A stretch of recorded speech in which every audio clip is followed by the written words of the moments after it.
Good morning, guys. So we're going to be continuing our series called Unlikely Heroes. Now, I want to make a confession before we actually get rolling with our series today. We were not originally supposed to have a lesson this week. It was going to be a family worship weekend way back when, before everything got crazy, but we didn't have anything planned, and we kind of dropped the ball and missed that until about Tuesday. Pastor James and I sat down and started talking about what we were going to do, trying to figure out, we figured out I was going to teach because he's teaching for the main service, so we then needed to figure out what I was going to teach. So we started talking if I was going to do kind of an individual lesson or if we were going to try to add something to the Unlikely Heroes series, which is ultimately what we decided to do. But as our conversation continued, we decided upon looking at the life of Deborah. Now, the reason I tell you this is because I think there is a kind of comical irony behind Deborah, because other than, the fact that her name is Deborah and she was a judge of Israel, I don't know that I could have told you anything about Deborah before today, which I find kind of funny, because we're doing a series called Unlikely Heroes, where we look at heroes who were unlikely, unexpected, or often overlooked in the Bible. And so just the irony behind that was kind of funny to me. And then as I got into the story, I realized what an amazing story the story of Deborah actually is.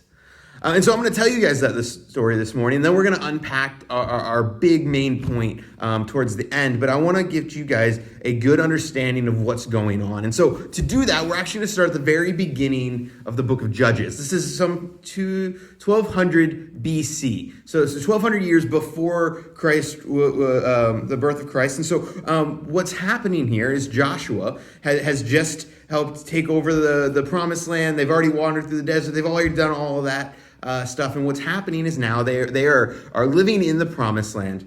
But unfortunately, we're going to see a pattern unfold that the Israelites aren't always on the ball.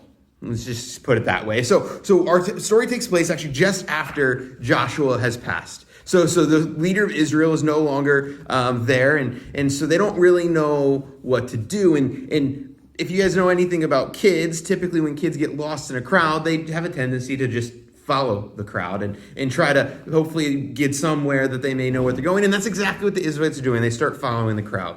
Unfortunately, the crowd is not doing what God has commanded them to do. And then so what the Bible tells us is, the way the Bible words it is they did what was evil in the eyes of the Lord. And because of this, God allowed the Mesopotamians to take over. The land that they had just taken was now taken back from them. And they were living under oppression from the Mesopotamians for about 8 years. They kind of got sick of it, and so they called out to the Lord for help. And so God sent the first of 12 judges. His name was Othniel, and he was the younger brother of Caleb. Caleb was one of the spies that him and Joshua were the ones that stood up and said, hey, no, we should go, way back when they were wandering in the desert. But either way, he is now in charge, and he was raised up by God, and he ultimately goes to war against the Mesopotamians, wins, and the Israelites regain their freedom. Israelite then is free for the next 40 years. Things are looking good. And then unfortunately, Othniel dies. And just like with Joshua, they don't really know what to do. So they start wandering and following the crowd again. The Bible tells us again, the Israelites did what was evil in the eyes of the Lord. So this time, God allows the Moabites to be the ones to take over and run the show for about 18 years. Until the Israelites, again, they call out for help, and God sends a man by the name of Ehud. Ehud's the second judge of Israel, and he's a left-handed Benjamite. And that's a super important thing to his story. And we're not going to get super in-depth into his story, but the fact that he's a left-handed Benjamite is ultimately what allows him to storm the throne room of the king and win back Israelites' freedom again. Israelite then had about 80 years of good luck this time. And then, here's the pattern, Ehud dies. What happens when the leader dies? Israel does what is evil in the sight of the Lord. We're starting to see this pattern, and this happens actually for 12 judges. We're only going to cover the first 4 today. Okay? So after the Israelites do what is evil in the eyes of the Lord, he allows the Philistines this time to come in and take them. And we aren't sure how long the Philistines ruled. We were not sure how long they were under the oppressed rule of the Philistines. But then they call out for help, and God sends the third judge. His name is Shamgar. We know very little about Shamgar other than the dude killed 600 Philistines by himself. So, had to be a pretty good dude, right? Killed 600 Philistines, ultimately gets Israel their freedom again, and then he dies. Because again, that's the mortality rate is 100%. All of these guys are dead. So Shamgar dies, which then ends up sending the Philistines again, or not the Philistines, the Israelites again into this cycle where they start following the crowd, start doing what everyone else is doing. And this time God allows the Canaanites to come in and take over. And they take over, and they're now ruling for 20 years. And again, they call out for help. God sends someone to help them. The fourth judge of Israel her name was Deborah. And this is where we're really going to start to focus. We're going to slow down and spend our time talking about Deborah and what we can learn from the story of Deborah. Now, Deborah's a little different than the first three judges. She's not the one to run into battle or storm the throne room, right? She takes more of a strategic approach. She has to ask for a little bit of help. And so she calls... So she asks for a little bit of help. But Deborah, again, she's not the one that's going to ride into battle. But war is still a necessary part of our story. And so she calls for a man named Barak. He comes and she asks him to pull together an army. Now, before we really get to the bloody part of this story, I do want to say, because it's important, Deborah was not only a judge of Israel, she was actually a prophetess. Which means that she had a direct tie to God, and God spoke to her through different means. And so when she says, hey, God's going to take care of this situation, it's probably a good idea to listen, right? She was one that could commune with God. And so she calls Barak to pull together the army. And the problem is Barak is like, hold up a second. I'm not so sure about this plan. I don't think it's really going to work. But you know what? Here's the deal. If you come with me, then I'll go ahead and pull together this army for you. But you're going to have to come. Well, Deborah says, you know what? Fine. Okay, I will come with you. But here's the thing. Any glory that's had from this battle, it's not going to be yours. It's actually going to belong to a woman. Well, either way, Deborah, being fully faithful and stepping up and being a judge and following her orders, goes with Barak. Barak being a little more kind of dragging his foot, not really sure, not as confident. Again, they gather together their army. Now, they gather 10,000 men from Nephtali and Zebulun. They're the two closest province to where they want to go. And they take these 10,000 men and they march on Mount Tabor. Now, the reason they were going to go there is so that they could have the high ground. It makes sense. It's a perfect battle strategy plan. The plan was that she was going to go and draw out Sisera, the bad guy, and the leader of the Canaanite army. He's the general of King Jabin. And they were going to throw down, and Barak was for sure going to win. That's what was going to happen. But no matter what, no matter Barak's protest or insistence on bringing Deborah along for whatever reason, his refusal to buy into the plan wholeheartedly, they move forward the plan. Deb and Barak head up to Mount Tabor. They've got their 10,000 men. And sure enough, by them assembling an army, it draws out Sisera. They come in and they attack the Israelites, and it's a massacre. The Israelites are just dominating, so much so that Sisera gets scared, jumps off his chariot, and hightails it down the road. He ends up running through this town called Muraz, which we're going to get to them later. They're actually very important, but you've never heard of them. And I'll explain that in a minute. But either way, they do nothing to try to stop him as Sisera is running through this town trying to flee for his life. he makes it to a place where he thinks he'll be safe. He makes it to a tent of a man named Heber. Heber, while he was an Israelite, kind of had an understanding with the king of the Canaanites. It was kind of a I don't mess with you, you don't mess with me kind of civil agreement, right? So Sisera thinks he's going to be safe. So he runs into the tent, and standing there is Heber's wife, Jewel. It's not actually how you say her name, but I can't pronounce her name correctly, so we're going to call her Jewel for the purpose of this story. And Shinra tells Jewel, hey, you're going to hide me, and if anyone comes by, just tell them I'm not here. Tell them I ran the other way. She agrees, because again, there's supposed to be a civil agreement between Heber and his family and the king of the Canaanites. And so, she's hiding him in the corner underneath a blanket. Well, a few minutes go by, and Sisera realizes, you know what, hey, I've been running for a minute. I'm kind of thirsty. Let me get a drink. So he asks Jewel, hey, can I have some water? She, being a good hostess, says, sure, here's some milk, and gives him a drink of milk.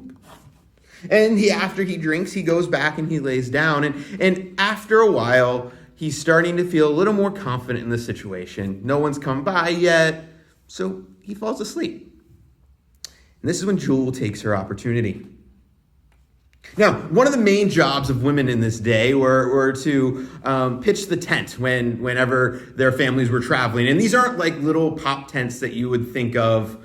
These like when you go camping right now, right? These are big, massive tents that are going to house lots of people. They're a little more permanent because they'll be kind of put up and stayed for a few months and then they'll move on. But either way, the women of the day would be very familiar with putting up tents because typically that was their job when they found a new campsite. The men would go out hunting, the women would set up camp.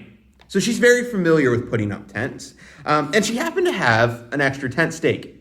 Now, again, these aren't the little itty-bitty stakes that you use when you go tent camping. I'm talking about a tent stake, probably made out of wood, that they use to stake down these massive tents. So she's pretty familiar with what she's doing. So she grabs her extra tent stake, and she grabs a hammer, and she drives that tent stake into this temple of Sisera while he is laying on the ground and stakes his head to the ground. Sisera is no more. And the Israelites live happily ever after. And this is a real story in the Bible, kids. But wait, it's not a good story unless the main character breaks out in a song at least once. And that's actually what we see in Judges chapter 5 is this song of Deborah. Deborah goes and sings of what happened over the events of her story. So we have two chapters we're going to end up breaking down here. Chapter 4, which is the story I just told you, and chapter 5, which is the song that she sings. She breaks out in the song. It's almost as if it were a Disney story. But either way, what happens and what we can learn from this story of intrigue and war and temple staking is the fact of the matter is that the greatest thing that you can do for God is self-sacrifice. And maybe you didn't get that from the story I just told you, but let me explain. We're going to break down, we're going to look at a few passages here and really understand how from that story that I just told you, we can glean the fact that the greatest thing that you can do is self-sacrifice to God. So guys, you have three choices, right? No matter how you break it down, there are three choices that you can choose from, okay? This is going to shape your entire life, okay? There are three. And I'm going to give all three to you, and then we're going to look at the story because all three of those are in the story. And all three of those, not only are they in the story, but they're also given the outcomes. So, guys, this is one of the easiest choices that you should have to make. But unfortunately, it's one of the hardest choices that any of us ever have, right? So, here's how this breaks down. We're going to take a look at the individual characters of our story. So we have four characters, right? Four characters that we're going to look at. We're going to look at Deborah. We're going to look at Jewel. We're going to look at Barak. And then we're going to look at that town I told you about that you don't actually know about, but they're crazy important, okay? So here we go. Choice number one. You have the choice to choose total self-sacrifice in servitude to God. right? If you're a Christian, this should be the choice that you make. But unfortunately, oftentimes, even as Christians, this isn't how we live our lives. This isn't the deciding factor behind what we do. But let me explain. We're going to look at Deborah for a minute.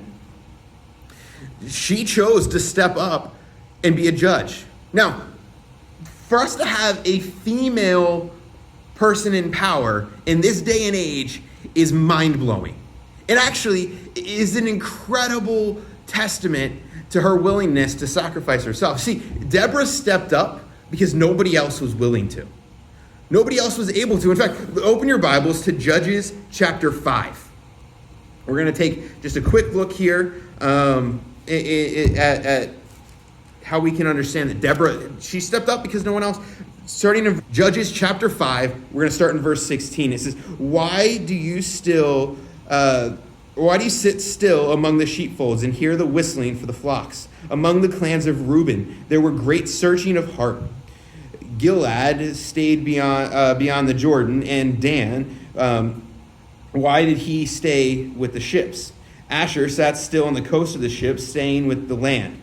You see, she's talking about all the other tribes of Israel who did nothing. Reuben, Dan, Gilead, Asher, those were all tribes of Israel that they were either out hiding at sea or not really doing anything. And so she stepped up because no one else was willing to. But the fact of the matter is Deborah put her life on the line when she chose to step up. You see, at that time, women were not allowed to have any real authority. And honestly, even the notion of them thinking they have authority is enough that could get them in serious trouble or even potentially killed. But yet, Deborah had faith in God and what God had told her was going to happen, that she took that risk and stepped out in faith in total sacrifice, risking her life for what she was called to do. Second person I want to look at that helps us understand this drive for total self-sacrifice is Jewel, right? Our tent staker. The one who ultimately brings down the Canaanite army and is the one that ultimately brings glory back to the Israelites. But here's the thing. Let's think about what she did for a minute, right? There was supposedly this diplomatic immunity between the king of the Canaanites and Heber, right? So if she would have gone and attempted or successfully, either way, killed Sisera, the general of the Canaanite army, and then the Israelites ultimately lost their battle, do you think it would have ended well for Jewel? Probably not, because Heber's probably going to want to try to keep that diplomatic immunity. And so if the king came to him and said, why'd you kill my general? He's probably chucking his wife right under that bus. Things probably would not have ended well for her if the whole story didn't go as it did. And Jewel probably knew this going into it. Jewel probably knew that, hey, if this doesn't work, well, I'm screwed. But she still goes out in faith and does what she is called to do. And so I want you to help bring this into perspective a little bit. I told you at the beginning of the story that when Barak refused to march without Deborah's help, Deborah told him, hey, any glory you have is going to go to a woman. Now, when I first read that, I assumed that meant Deborah was kind of tooting her own horn, like, hey, I'm going to be the hero of this story. But the fact of the matter is that was actually foreshadowing to what Jewel did. Jewel was the woman that ultimately usurped the glory that would have been to Barak. Because you see, if Barak, who was chasing Sisera, would have caught up with Sisera and killed Sisera, the glory would have gone to him. But instead, God orchestrated the situation in such a way that a woman was going to end up taking that glory from Barak, which leads me to my second choice that you could make. And that is to reluctantly follow God. You see, that's what Barak was doing. He was dragging his feet. He was kind of sure that God would help make it work, but he was kind of uneasy and wasn't really. And ultimately, what happened was, well, you know what? He won, right? But he's not classified as a judge. A lot of people don't know who Barak is. You've probably never even heard his name until today. He missed out on a lot of the spoils and glory that would have been due to him from a battle like this, simply because he refused to follow God in total sacrifice. He wanted his backup plan. He wanted conditions on what God's will was. He wanted Deborah to come with him as some kind of safety net so that he didn't have to face the ultimate fact of what he was going to have to do. And so he reluctantly followed God. Now, while he still followed God, he missed out on so many blessings that God was willing to give him because of his reluctance, his lack of faith. Choice number 3. The total outright refusal of God's will. Guys, listen, this story happened with or without the town of Meroz. And again, like I said, you've never heard of them, but they're actually fairly important. But the last time they are mentioned is in chapter 5. Let's read chapter 5, starting in verse 23. It says, "Curse Meroz," says the angel of the Lord. "Curse its inhabitants thoroughly, because they did not come to the help of the Lord. To the help of the Lord against the mighty." You see, as this town, which was on the road that Sisera ran through, they had every opportunity to stop him, to tell him to hold up, slow him down, allow Barak to catch up. But they didn't. They didn't even bother lifting a finger. They didn't take an effort to help. And what happens? They're cursed. This is the first and last time that this town is mentioned in the Bible or in any other historical text that we found to date. After this mention, when this the time of writing the book of Judges, and it is mentioned here, it is not mentioned again. You see, that town was decimated, was wiped out. There aren't even ruins left where we believe it should be. You see, the refusal of God's will is ultimately not going to end well. Because guess what? God's will still played out. Deborah predicted it in the very beginning of chapter 4. She says, God's going to make us, allow us to win. He's going to be with us. Our 10,000 men will be enough. And a woman's going to take care of Sisera. She calls it. She tells us exactly what's going to happen. And God's will plays out with or without the assistance of Meroz. So here's the thing. You have 3 choices. Total self-sacrifice to the will of God. You know, we can kind of take our time and maybe it's not, but we're going to miss out, right? The second choice we have is reluctant following of God's will. But the fact of the matter is, if we call ourselves Christians, we're ultimately going to concede. And so we should jump full in with total self-sacrifice. And then the third thing is the outright refusal of God. Now, I want to conclude this in kind of a big picture, a little bit of application way.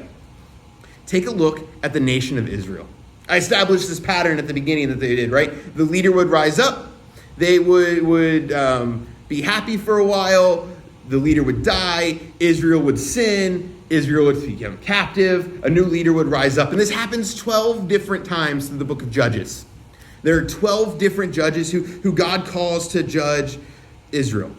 But the fact of the matter is, we can see just from the life of Israel that our choices have implications. Our choices have consequences, right? Israel chooses to sin, bad things happen. Israel chooses to follow what God said, good things happen, right? It's really not as difficult as we make it seem, but oftentimes we spend so much time with the what if question, right? Which is where I think Barak was, right? He was like, well, what if this doesn't work? And he doubted what God had told them, right? So we have these 3 choices, and I want you to think through these 3 choices this week, and as you go through your discussion questions in your group, think through these questions. Think through these choices. What choices are you currently making? Are you currently living a life in total sacrifice for God? A great personal risk? Are you giving up everything to serve him? Are you kind of willing to follow him, but as long as you can put your conditions on it, right? And kind of make it, is that really how you want to live your life? Because I promise you're going to miss out on things. Or you know what, maybe you're in a position where you're just completely rejecting God right now. You don't want anything to do with him. You don't care what his plan is. You're done. And you know what? If that's where you really are, I'd love to be able to talk with you and help you understand that ultimately God's will is going to happen. And so what we should do is be willing to sacrifice ourselves for his glory. Let me pray.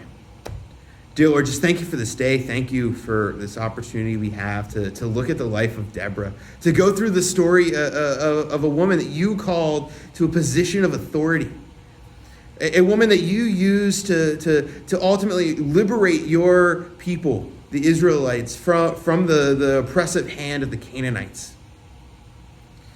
And I thank you for the story that we can learn and the understanding that we can grasp from this story that your will is perfect. Your will always prevail. And so we have the choice to either fully sacrifice ourselves to that plan and ultimately benefit from it, just as Deborah and Jewel did, or we can play around, we can play games, we can put our conditions on it, but ultimately we're just going to miss out on what you truly have to offer us, Lord. And, or maybe we're in a position of total refusal. And I pray that no one's there, or that if they are there, that they can come to know you and understand your love and understand what God did, or what Jesus did on the cross for us, so that we can have a relationship with you, so that we can sacrifice ourselves just as Christ sacrificed himself. I pray for this week as we go through that we can keep in mind our call to sacrifice to you, Lord. In your name I pray. Amen. Cool, guys. I'll see you next week.